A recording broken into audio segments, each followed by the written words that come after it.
यापूर्वी अशीच हुकुमशाही पूर्वीच्या अनेक लोकांनी भारतावर आक्रमण करून या ठिकाणी करण्याचा प्रयत्न केला। भारतामध्ये अनेक राजे, छत्रपती शिवरायांसारखे राजे यांनी अशी हुकुमशाही मोडून काढली। भारताच्या स्वातंत्र्य सैनिकांनी ब्रिटिशांची अशाच पद्धतीची दहशत हुकुमशाही मोडून काढली आणि हेच सांगलीमध्ये तर यशवंतराव चव्हाण, वसंतदादांसारखे स्वातंत्र्य सैनिक राहिले।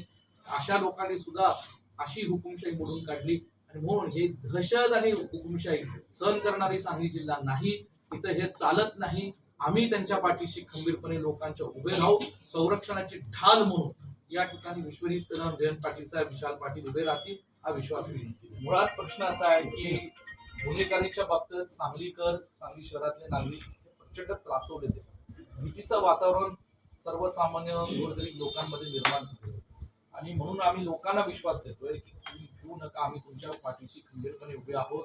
कुठल्याही प्रसंगात या ठिकाणी आज कायदा सुव्यवस्थेची अवस्था बिघडलेली आहे। रोज आपण वर्तमानपत्रात आम्ही दुर्दैवाने वाचतो की कुणाची तरी हत्या झाली, नशेखोरीच्या या ठिकाणी प्रभावामुळे काही मुलं चुकीचे वर्तन करत आहेत, तरुण पिढी त्यांना रोजगार उपलब्ध नाही। जर सांगली शहरातल्या भाजपला थोडीच काळजी असती तर काही उद्योगांनी रोजगार त्यांनी आणले असते। मुलांच्या तरुणांना हाताला काम पाहिजे, ते काम मिळत नाही म्हणून अशा काही घटना वाढत चाललेल्या आहेत आणि कुठेतरी अंकुश राहिला नाही आणि त्याचा आम्हाला खंत वाटते।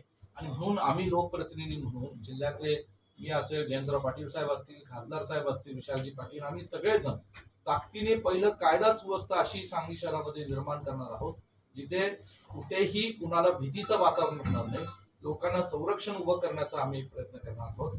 आणि म्हणून हे कायदा सुव्यवस्थेचा गंभीर प्रश्न ज्याला डावललं, कुठेतरी गुंडगिरी ही सत्ताधारी पक्षाच्या आश्रयाखाली सांगलीमध्ये वाढत आहे असा मला जाहीर आरोप त्या ठिकाणी करायचा आहे। चांगल्या कामाची व्याख्या काय मला कळत नाही। आज किती केसेस रोज घडत चालल्यात, रोज सांगली शहरामध्ये।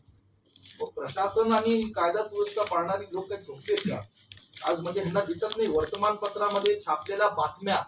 म्हणजे आम्ही एक वर्तमानपत्रात गेल्या 2-3 वर्षाच्या पत्रकारांनी आज अत्यंत चांगल्या पद्धतीने सांगलीच्या अवस्थेबाबतीच्या बातम्या छापल्या, त्याची आम्ही एक पुस्तिका काढू शकतो। पण त्याच्या पंचनामा म्हणून त्याच्यावर सुद्धा अधिकाऱ्यांनी अशी टिप्पणी केली की हे तर पेड न्यूज आहे। अरे 2 वर्षापूर्वीचे कशी पेड न्यूज असू शकते? म्हणजे तुम्ही सांगलीच्या पत्रकारांवर आणि पत्रकारितेवर सुद्धा आज आक्षेप घेताय, प्रश्नचिन्ह उभा करता, ही किती वाईट गोष्ट आहे।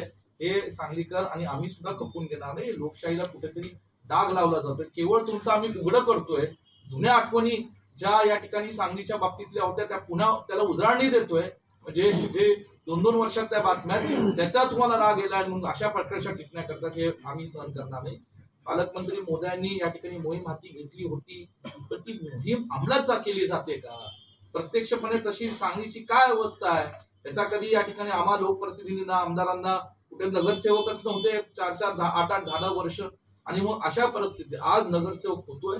नगरसेवक हा तिथल्या लोकांचा निवडून आलेला प्रतिनिधी असतो, तो तिथे आवाज महानगरपालिकेत होतोय आणि त्यांच्या माध्यमातून ही जे काय सांगलीचे प्रश्न आहेत आम्ही सगळे त्यांच्या पाठीशी उभे राहून खंबीरपणे हे प्रश्न सोडवू हा मला विश्वास आहे। मला हेच मांडायचं आहे की सन 2018ला महानगरपालिकेची निवडणूक झाली, 5 वर्षाचा कालावधी हा सन 2022-23ला संपला।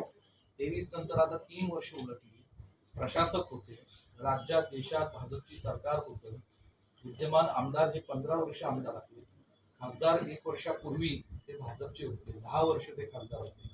आणि अशा परिस्थितीत जेव्हा सत्ता तुमची होती, ज्या प्रश्नांचं वचन आणि वाही तुम्ही आज सांगलीकरांना देत आहात, प्रश्न यापूर्वी का सुटले नाही? जर तुमच्याकडे सगळी साधनं होती हे प्रश्न सोडवण्याची, तर का सांगलीच्या पुन्हा महत्वाच्या प्रश्नाकडे भाजपने आणि सत्ताधारी पक्षांनी लक्ष केंद्रित केले नाही? याचा विचार कुठेतर सांगलीकर सुद्धा करत आहे की दर निवडणुकीला केवळ या सत्ताधारी पक्षाकडे आश्वासन द्यायचं, पुढे काही करायचं नाही।